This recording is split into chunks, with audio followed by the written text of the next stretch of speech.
All right, so I said that once a week I was going to do a weekend recap. I'm going to do that on Fridays. Sundays are a little tough for me just because like church and I like watching football and stuff. So I mean, I think it's fair that we I can do it on Fridays. It's fair to me. So yeah, let's jump right into it. I have sort of a moderator on the Discords. Her name is Cake, and asked her to try to collect all the questions that we had up until this point. First off, man, I really appreciate you guys joining the game with me. I look forward to the journey, and yeah, let's jump right into it. So Jenny asked, near rows of Vins, does this hint at cars, or does Vin have another acoustic meaning? Has no acoustic meaning. Sage, does the riddle give you an exact location or a general area that still requires grid searching? So, with any hunt, any good hunt, in my opinion, the riddle, poem, solution takes to an area, and you gotta search. I mean, that's all there's to it. I mean, that's what makes a really good hunt, in my opinion. Okay, man. If I am in the right football field size area with thousands of rocks, does your poem take me right to the rock? How small an area does the riddle narrow down to? So, with regards to the rock or the object, right? So, if you go into a mall and you see 1,000 people, or you see just a big group of people, and then you see me, who are you going to notice first? DMS 462. Are you using the poem to solve the 5 keys, or are they entirely separate solutions that both lead to the treasure? So let me clarify this because there seems to be a little bit of confusion for it, and I don't want there to be, okay? Right now, how you're going to try to find this treasure is through using the riddles, okay? What the keys are a Shamari's secret sharing, okay? And they work, if you will, as a proof of trust, because those keys are going to be released over the next 15 years. And once you have all 5 keys, because it's a secret sharing where you need all 5 or the power of 5, right? Then you take those keys and you put them together, and all the clues that you really need to get to where the treasure is placed, is within that. It will be decrypted. So the 5 keys is basically also works as a proof of trust, because they're buried with. When they're buried, they keep using the word buried just because this treasure is buried, but it's not buried. It is not buried. It is not. It's not like some secret thing. It's not buried. But that are with the treasure. Okay. So that way, there's like that proof of trust. Okay, hey, it's been with the treasure all this time, and here are the keys, right? So looking forward to that. Now, obviously, if somebody finds it before year 5, they'll still find the 5 keys, and then they can decrypt those keys. And then when they decrypt those keys, it'll be, oh yeah, all the clues would have actually led to this location, right? So hopefully that makes sense, okay? If not, I'm sure I'll explain it again. Twisted Indy asks, does the poem riddle conceal the keys, or are the keys only released over time, so we shouldn't bother looking for decryption methods yet?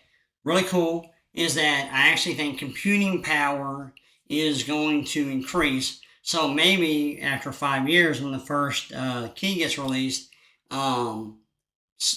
computing power maybe to where you might be able to decrypt the entire thing at that point, right? So, or even where you have 2, maybe by 2034, versus having to wait all the way to 2040 to get all 5 keys. Do I think it's going to take 15 years for somebody to find it? I don't, but at the same time, it works as a proof of trust. It's with the treasure. It's like an accountability thing too. And also, they work to sunset the project, because again, while I love getting to know people and I'm looking forward to the game, I don't necessarily want to be playing it when I'm in my 60s, okay, or into my late 60s, right, or even my middle 60s. I mean, 15 years, everything will be out that you need. and you can just go get it. I don't want to have to be like Forrest, messing with people into my old age. So I basically put a sunset on it because there are hunts out there that have gone 20, 30, 40, 50, and there's still hunts that are still going. And I don't want to be that guy. I don't necessarily, and even if I die, I have an agent set up to release the keys. So I want it to be found. I want it to be found with I would consider a reasonable time. I do believe that Forrest, this treasure, would stay out there forever had, my personal belief, Jack used a metal detector illegally to find his treasure. But I want it to be found a lot quicker than 1,000 years, okay? Island Hopper. When our feature key is closed, is it the code we enter somewhere to unlock the test or clue? No, not at all. Again, it's like a proof of trust. It's, verification. I mean, they kind of has multiple principles around the keys, but they are not going to, there's no secret code in the sense of like, one key releases and then all of a sudden you're going to find something in the website or in the riddle or the poem. Okay, it's not real. Island Hopper, will you release any clues sooner than the first key in 5 years? That's the beautiful thing about this game. It's going to be a lot of fun. And I'm going to try to make this as one of the most interactive, more fun hunts that can be out there. And so like any good game, there's always really good side quest. Road trip in Texas. Will the keys give numerical outputs like GPS or text instructions to a specific location? No GPS, text instructions. Sneaky Sneezy. How will a searcher know if they found a key? Okay, again, I'll just one more recap here. The keys are a proof of trust. You use the riddles to find the actual treasure. The keys are going to be released over a 15-year time period to ensure that the hunt ends at no greater point than 15 years, right? Twisted Indy asks, ready to see how the key decryption works? Yeah, I just described that. Will the keys ever be discoverable in the riddle? Again, no. Or only revealed later by you. Only revealed later by an AI. I have an agent set up that will release the keys over time. So, Island Hopper, can you disclose how the rock is sealed, compartment split, is it easy to open, or could hunters mistakenly smash real rocks? Okay, so if anyone in the comments below can tell me the primary part of the riddle that what you're actually looking for, then I'll discuss this more. Or you can even say it on Discord or wherever you'd like to publicly say it. Just as long as it's public domain. How big is the rock, softball, football size? I'd say it's about this big. Sage, that was from Dearth, by the way. Do you have to move other rocks to uncover or reveal the treasure rock? Good question, Sage. Again, when you go to the mall and you see a bunch of people, who do you think you're going to notice more? Those people or me? Okay, man. Will hunters be flipping rocks over endlessly, or does the riddle narrow it so clearly that no one is breaking their backs? Again, same answer. And as far as breaking your back, like no one should break their back for anything. I mean, that's my unless we're hauling hay or hanging guardrail or some crazy other job I've done. So, Dearth. Is Trezor Quest site finished as is, or will more unlock as the hunt progresses? Great question, Dearth. Again, I cannot wait as this game progresses. Like, look, if somebody finds it and they find it right off the rip, more power to them. I mean, congratulations, right? The game's over. Sorry, guys. Everybody wrap up your stuff and go home. But I don't think it's going to be the case. I think at least it'll take, a year or two, maybe the whole time. I do have phases planned out, and I look forward to those phases, and I look forward to releasing some of these, what I would call side quests, that will be worth your attention and worth your time, and have other,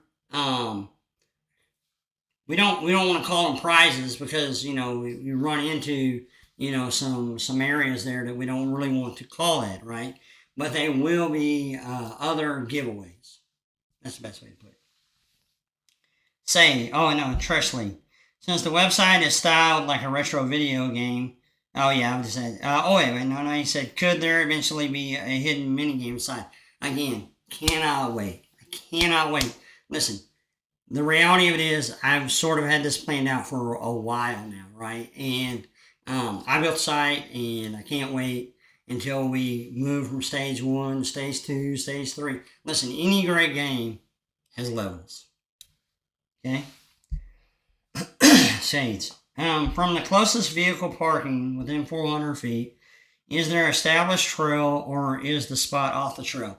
Again, where the rock is, a smart car can be within 400 feet.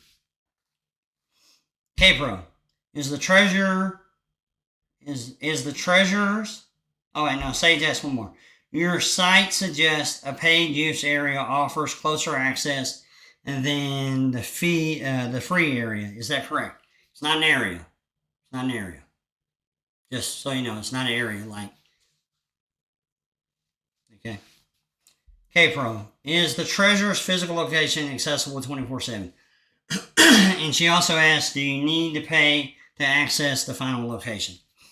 Again, there are ways that you have to pay to get to the location, and then there are ways that you don't have to pay to get to the location. But at the same time, it depends on what direction you're coming from, right? And so I feel like that caveat needed to be put out there. But yes, the treasure is available 24/7, 365. I do not suggest hunting at nighttime.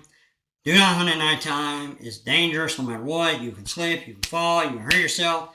I mean, listen, I've hurt myself walking in the daylight, okay? So don't do anything at nighttime. That's my opinion, right? But is it free? Is it accessible? Always. Can I, Treasure Gal 19, can I be following the rules and still enjoy tequila margaritas while searching there? I mean, I'd say if you have a DD, sure. Nemo75, would a metal detector be of any use? I specifically designed this to where I couldn't have any jack stews. How about that? I'll put it that way.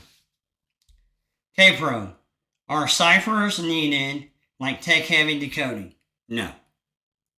K-Pro, why is the location personally meaningful to you? The location where the rock is not necessarily personally, like, I don't have like a super tight bond with where it's at. However, where it's at, the last sentence of the riddle, that's where it's at. Okay.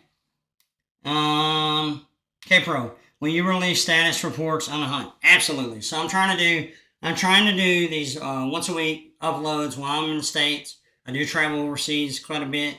I will try to do any interview request that somebody has.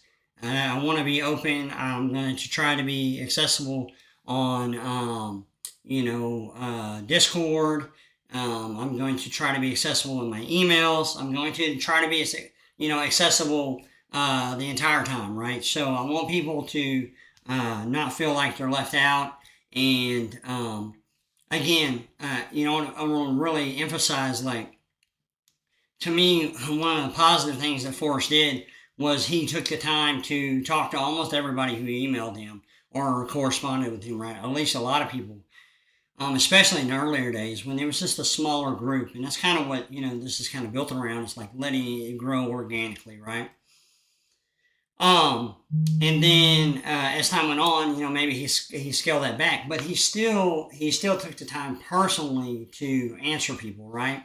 And that's how I want to be. Even though Forrest knew that only one person could find his, his treasure that he laid out there, he still made lifetime friendships. He still made lifetime bonds. I think Cynthia is a great example of that. I've never actually met Cynthia. I've met her. I've emailed her a few times. She is quite a character that I actually have a lot of respect for. And just a little sidebar. I sometimes don't like when people are disrespectful to her with regard to they make comments about inappropriate comments, I believe, with her relationship between her and Justin and her and Forrest. And I personally would appreciate if people didn't make those kind of comments, because the reality of it is Cynthia seems to was really truly Forrest's friend and really is truly Justin's friend. And they have a bond that none of us could understand, because they kind of went through probably the same process of grief in a way, kind of mini form that I went through. So, but theirs on a much larger scale, because they spent so much time, hunting for Forrest's treasure, and with Cynthia specifically had a tight bond with her. So, I would say be a little more respectful to our elders on that situation. So, anyways, comment off. Back to questions. Doodle Doo says, where did you get married? Awesome. I got married to my wife now. We met in Paris and we got married in Athens. Michael Altman, how much time did you spend in each location you live? Okay, Michael, well, I'll go to the website here and I'll go to, also, I really want to know what your opinions are so far of the website. If you leave them down in the comments, I will review them, and, I take criticism pretty well, so look forward to that. So we'll start right at the top. So Brookston, Texas, I lived there for the first 10 years of my life. Frenchtown, we moved to Frenchtown, Montana for about 2 years. Then we moved to Anna, Texas for like 6 months. And I realized I'm still a kid here. Paris, Texas, I moved in with my grandparents for about 6 months. And then Richardson, Texas, I moved to my mom's Richardson for like 3 months. And then we moved to Itasca for almost a year. And then I moved back to my grandparents in Paris. My mom kind of started settling down at that point in her life, and found the husband she's with now, the guy that I kind of consider more of the fatherly figure, if you will. And my granddad helped them buy a little spot of land out in Sumner, Texas, and they built a little hut house, and that was actually the first house I had room since we had lived in Brookston, so like almost 6 years. Then I went off to college to Irving, finished, went and stayed with a friend in Powderly, Texas for a little while I was trying to figure out life. Also lived with a friend in Reno for a little while and Roxton for a little while. I'd say each one of those segments of life were like 6 to 8 months, not even 3 to 6 months, probably better said. Then I found a nice little mother-in-law suite to rent while I was, finishing school and working on the road. I lived there for a year and a half, and I moved back to Irving to try to, still young. I'm like 21 at this time in my life, 21, 22, something like that. Still trying to figure it out. So Irving, and then I moved back to Paris. We lived there for like 2 years. And then I moved to Yukon for 2 years. And then we lived in Blossom for like a year. And then had an opportunity with an engineering firm there in Annville, Kentucky. And went and worked for them for a year during the great financial crisis. And then was offered the position back. Because in the dairy industry, it's like, woo, woo, woo. It can be like really up and down. And at that time, the company I was working for prior, before going to Annville, was struggling to find customers and stuff. So, I had an opportunity to go up there to be a project manager. So I took that and then learned some more skills, and then actually came back to work for the same company I was working for before. I moved back to Paris, lived in Paris for 8 years, and then No, sorry. I lived back in Paris for 5 years. Sorry, 5 years. And then we found a house in Sumner, and pretty close to my parents' house. Actually, that land runs into my parents' land, which is cool. And then when COVID happened, my wife, for some who don't know, is an anesthesiologist. So COVID happened. We needed an airway specialist. So Las Cruces, was paying really well. It was a step up in her career. So we moved here. And then our son needed to finish high school in Texas. Just how like the whole accredited hours work. So we moved back into Texas, but to Wichita Falls for 2.5 years. Met some of the best friends I'll ever have there in life. And then we moved to Keene. There was an opportunity for my wife up there in New Hampshire, and we wanted to kind of give New England a shot, kind of see if this is somewhere we wanted to be. As we tested out different areas of the country, either by visiting or living, to kind of decide, where our landing spot is. And needless to say, New Hampshire is pretty humid. Really humid and lots of bugs. I mean, if anybody ever says anything about bugs in Texas, I'm like, man, you should go up to New Hampshire. But yeah, I lived in Keene for 1.5 years, and then we just moved back to Las Cruces. So the wife got an opportunity back here at the hospital she worked at before in more of a leadership role. And so we're here, and look forward to staying here. Probably be here for a while, actually, at least 3 to 4 years. So our son is currently in school. We're going to let him finish college here at New Mexico State University. So there you go, buddy. A little rundown to where we're at currently as far as moving goes. All right, now let's see if there's any other. That was the questions that Cake had aggregated. That's hard for me to say. Let me check out a couple of questions here that were sent to me personally. Someone was asking me about the keys. I think I've answered that. Not ad nauseum, but enough. Someone asked me, is the Christ in their photo pointing me in the right direction? I would tell you there is no statue involved in the solution with regard to pointing where it's at. And Jenny, Mistress Writings, she don't have any questions. I already answered hers. I would encourage anybody to go over there to Jenny's, Mysterious Writings Discord. It's pretty cool. Obviously, in my opinion, she's one of the OGs. I started following AGK, and then, Cal started getting his stuff going. Of course, K-Pro had her sidetrack, and then they made one, and, since then I've kind of been a part of it. But a part of that was also Dale's website, and then also Mysterious Writings. That was supposedly out there for us to try to find for us is Hunt. I do know that I had a question or two in the email. Let me try to find it here. Let's see here. Make sure. I mean, I get a ton of emails. All right, it's cows. Here we go. We're getting there. Sorry. All right. I know someone had asked me about what was inside the treasure. I've been asked that a bunch.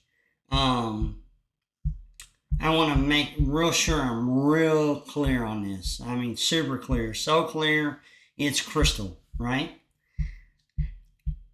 Because this is what is considered a hobby hunt, okay? Meaning this is not a business. If you guys just understood how many freaking emails I get a day, you would just have great. I do respond to people. I do respond to people. Okay, here we go. Yeah, so yeah, looks like a lot of the email that I'm getting is like basically around what's in the treasure, and I want to always be real careful for that because Well, one of the mistakes that I believe Forrest made, and I actually think that anybody who goes out and hosts a hunt makes, is they make it public domain what is inside of the hunt, right? And there are tax implications for the person that finds it, along with the hider as well. There's no way around it. Yeah, if you find this, there's going to be tax implications. And I just don't want to make that public domain and hold that over someone. Like with Forrest, he told everybody what was in it and what it was and how it was and all these little things about it. And if you don't want to hunt for what I've hidden out there as this hobby hunt is a game, I can understand, and that's fine. You're not going to hurt my feelings. It'll be found no matter what in 15 years, and someone can verify if they would like what was in it or not. Right? That's going to be up to them. I really feel like Forrest wanted to find her to be blessed. Not necessarily trying to fully circumvent the whole thing, but with Justin's hunt and even JCB's hunt. JCB's hunt is considered more of a business, and they're probably writing off all the things that are out there, right? They're writing off all the expenses. But there is a little bit of danger there because they have to prove that they're a business for 3 out of 5 years, meaning 3 out of 5 years, they at least have to make $1 according to IRS code, right? So it can kind of be dangerous when you go out and try to monetize a hunt. If you're not profiting from it and you don't have the proper documentation to go with it, well, you're kind of screwed because you can't write anything off, right?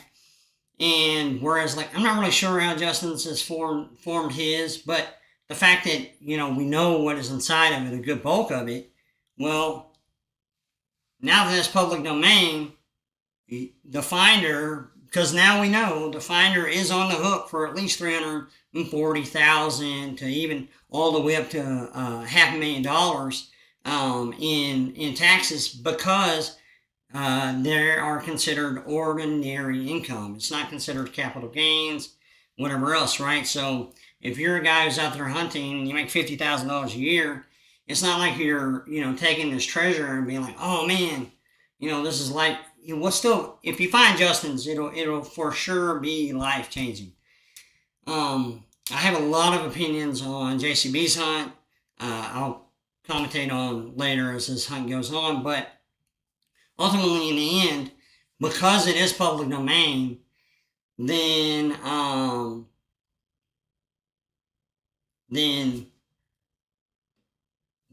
everybody knows what you got when you find it, right? So I'm leaving that between me and the hunter, and I will say, and I have said that over time, and the time is a variable that ranges from now until 40 years from now, 50 years from now. Time is a variable. I do believe that I personally believe, and I want to make sure I'm very clear about this, I personally believe that the person who ends up finding this will be extremely happy. And I want to make that, I want to really claw it back. I know I'd said, it's bigger than JCB's and Justin's put together. That's speculation, and that is, not a guarantee. So I want to be real clear about that. This is a hobby hunt. It's going to be a lot of fun. As the longer that the hunt goes on, there will be more side quests for more giveaways. You can look forward to the site being and growing, right? Any game has, stages, levels, side quests, DLC, changes in atmosphere and, aesthetic. And, there may be information that shows up right now that may not be there, in stage 2. So, I think it's important that the people that are going to be a part of this hunt follow along, right? So that's the whole game. I do have one more question here that I didn't get to. Someone again referencing the project or the treasure, what was on it. We go here. If it was, let's see how they said it exactly. So Island Hopper asked, the 15,000 crypto, is that 15,000 different types of coins, or is it 15,000 total coins, but like 5 to 15 different projects? It's 15,000 total coins, 5 projects. Okay. Okay, and then Cal Lasers asked, how many Easter eggs are on the website, have been found, how many more to find, and are we supposed to start somehow as the website suggests? So, first question. So they found like 3 so far, I think. There's going to be a lot more. There are some that are not even there yet. Again, the game is going to adapt. I do expect people that are in this hunt to follow along. So if you don't, then maybe you are at a disadvantage, ultimately in the end. Or maybe you just want to wait all 15 years, try to collect all 5 keys, and then, have a foot race to it. That's fine. How many more to find? Then I'm not going to answer that. Are we supposed to start somehow as the website shows? And I put a little fun one right there. A little, road sign that says start ahead. And basically, the press start is sort of an ode to, where I grew up. So I grew up, you can also press the enter key to press start, right? But when that, growing up as a Zennial, which is a micro generation, that means that, I had an analog youth, but an analog childhood, but a digital youth, right? and even more so, more digital as we've gotten older, right? So, you'll see the game, evolve from stage to stage to stage and you have a lot of that to look forward to. There's so much I have planned. Like if somebody finds this treasure right off the rip, more power to you, man. I hope you hold them. I hope you hold. That's all. Hold forever, right? But as the years go on here, in the months even, there'll be more, and I really can't wait to actually get to, if you will, level 2. So looking forward to it. Just a few bits of commentary here that I'll end up with. First off, I really want to know what you guys think of this hunt and the concept of it. I'm looking forward to continuing to be engaged with the folks in Discord, on my YouTube channel. I only use YouTube for social media. That's personal because it's a platform that we can kind of more control versus all the rage bait and all the crazy crap that happens on Reddit, Facebook, Instagram. I don't care about none of that, right? I don't care about any of that. So like I stated earlier, Forrest knew that only one person could find his treasure, but he wanted to make friends with people for a lifetime. And I'm kind of after that too. I think a lot of people that are in the treasure hunting community are, kind of grew up a lot like me. Might be just a little bit different, and maybe didn't sit at the cool table right off the rip and had to figure out our way into life and to things. So, So looking forward to the growing those relationships. And last but not least, last week, so I started my video with something that's a little charging to some people, but I want to be real clear. I had a lot of positive interactions with people from that post, and I had a couple of what you would call negative. But what my point that I was trying to get across, and I'm going to say again, is that I do not feel like that we have the when I hold someone to the standard of as a martyr for Christ, that's going to be a high standard, and you're going to need to live a public life that is equal to that standard. And did he deserve to be assassinated? Absolutely not. I feel sorry for everyone involved, for the people that were in the crowd, from the producers, from the young man who had so much hate in his heart that he thought he had to do that, so much rage and like wasn't controlled. I believe we as a society are failing in that regard. We're not having discussions where it's like, hey, this is what's equal to this, right? And so, even when I made that post, it was on a Sunday after listening to, something, and I was like, I've had a lot of Christians sit here and try to tell me there's some sort of martyr for Jesus, and it just wasn't. And I want to make that abundantly clear that I'm not that style, right? I try to hold myself, try to grow better every day. I try to be better every day. I'm not perfect. We all fall short of the glory of God. We're all sinners. We all have our problems. We all do stupid things, and we all, and we all say things and do things that are not appropriate every single day. And that's why if somebody were to in public discourse were to quote unquote take me out, I would never ask anybody to say, oh, that was like a martyr for Jesus, because it wasn't. Now, was it potentially a martyr for the conservative party? Absolutely. Absolutely. I do think the kid stood up for conservative values. I don't really lean super, super conservative. I'm like real libertarian. I like fiscal responsibility. I like telling the truth. And listen, I believe as a public, what you do is kind of between you and the one true living God, in my opinion. So I want to make that a little more clear in case it wasn't clear enough last week. So definitely prayed for his family. I hate that even when you're 30, man, you make decisions that are wrong. Even when you're 21, 22, we make decisions that are wrong. As we grow and we get age on us, we become less and less zealous and more and more balance in our wisdom, right?